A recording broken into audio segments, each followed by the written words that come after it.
K2 has a deadly problem. With climbers already making their way up, we can only hope for good news and pray they survive. Known as the Savage Mountain, K2 is the ultimate test for even the best mountaineers. Its unpredictable weather and difficult climb have claimed many lives. One of them was Australian Matthew Eakin, a skilled climber. But his experience on K2 would be his last. This is his terrifying story. K2 isn't much different from Everest. Both mountains are dealing with an alarming increase in climbers and trash.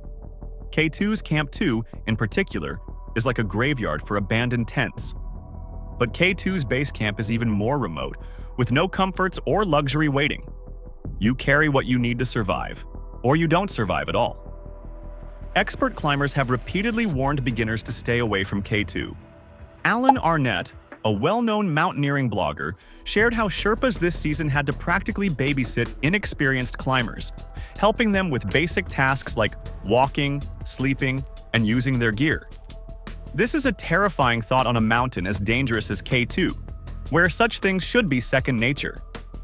In 2022, Pakistan raised the cost of climbing permits for the first time in 20 years, but it's still cheaper than it should be. A permit for K2 now costs $12,000 for a team of 7, but the total cost can easily go over $100,000, especially for those who need guides. This is more expensive than Everest, but not by much. As more climbers are willing to pay the price, K2 could face the same overcrowding as Everest. But K2 is far deadlier. Its death rate is 25%, meaning 1 in 4 climbers won't make it down alive. Compare that to Everest's 1% death rate, and the danger becomes crystal clear. Matthew Eakin certainly understood the risks of the mountain. The 41-year-old Australian was a co-founder of Mountaineers Down Under, a local community of climbers who connected over their passion, discussing equipment, routes, trips, and all things related to mountaineering. Not much is known about Matthew's childhood, but we do know that by the time he was 41, he was a tax lawyer with over 8 years of experience climbing high-altitude peaks in the Nepal and Karakoram regions. He had summited 2 8,000ers before 2022, Manaslu in 2017 and Broad Peak in 2019. I will note that his summit of Manaslu was not the true summit as we know it today, but either way, both accomplishments are impressive. Matt would say, when asked about the fear of climbing an 8,000er, it was more about the sheer amount of suffering involved. It's a huge peak, there's lots of effort, the physical toll, the mental toll, and just the sheer effort of going one foot after the other. It's pretty amazing being 8,000 meters above everything and looking down and seeing everything below you. You feel enormously high, you're on top of the peak, and you can almost see the curvature of the earth. It's pretty special.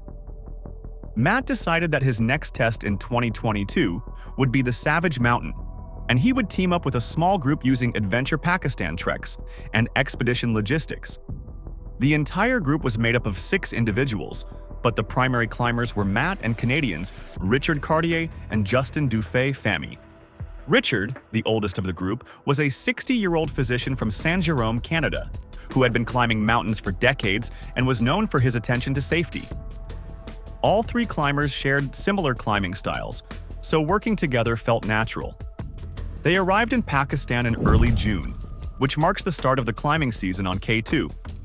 The mountain is notorious for dangerously unpredictable weather, which is the main reason why practically no one tries to climb outside of June through August. Those who do are among the most experienced climbers on the planet. There have been 8 winter expeditions, but only one has ever been successful. A 10-man team from Nepal made history in January 2021, summiting the peak in brutal conditions. But for everyone else, the summer months are the only chance to reach the top of the second tallest mountain in the world. Reaching K2's base camp is no easy task. It takes 7 to 8 days of trekking through the harsh Karakoram Mountains, carrying all your supplies. Unlike Everest's luxurious base camp, K2 offers only what you bring yourself. After the 6-man team reached base camp, they rested for a few days before starting their acclimatization trips in mid to late June. They planned for 50 to 60 days of climbing, aiming to summit in late July when the weather would be less deadly. The team chose the Abruzzi Spur, the most popular and overcrowded route. Climbers often pack into small summit windows, creating dangerous conditions. On this route are 3 infamous landmarks: 2.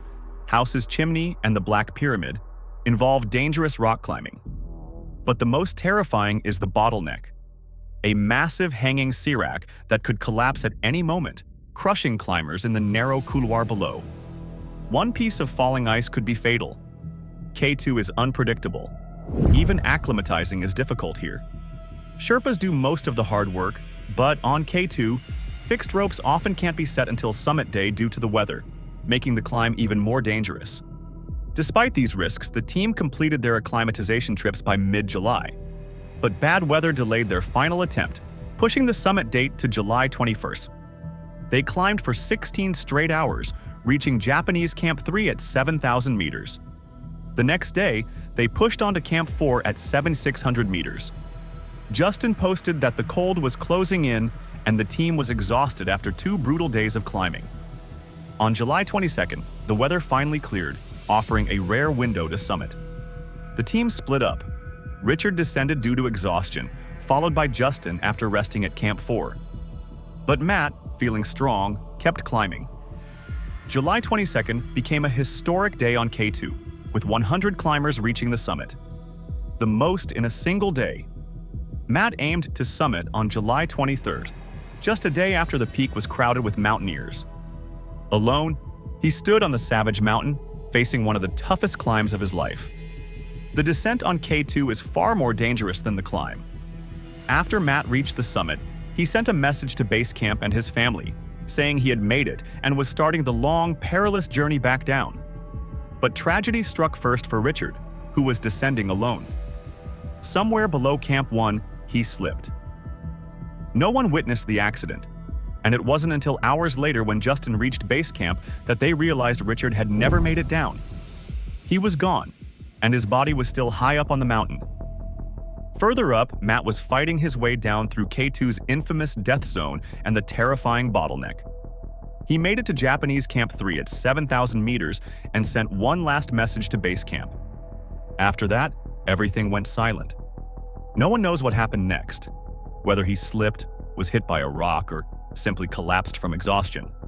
But Matt was never heard from again. For days, the people at base camp were left in the dark, wondering what had become of him. 2 days later, the chilling truth was revealed.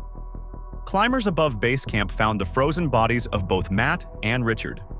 They had fallen during their descent, their bodies intact but lifeless.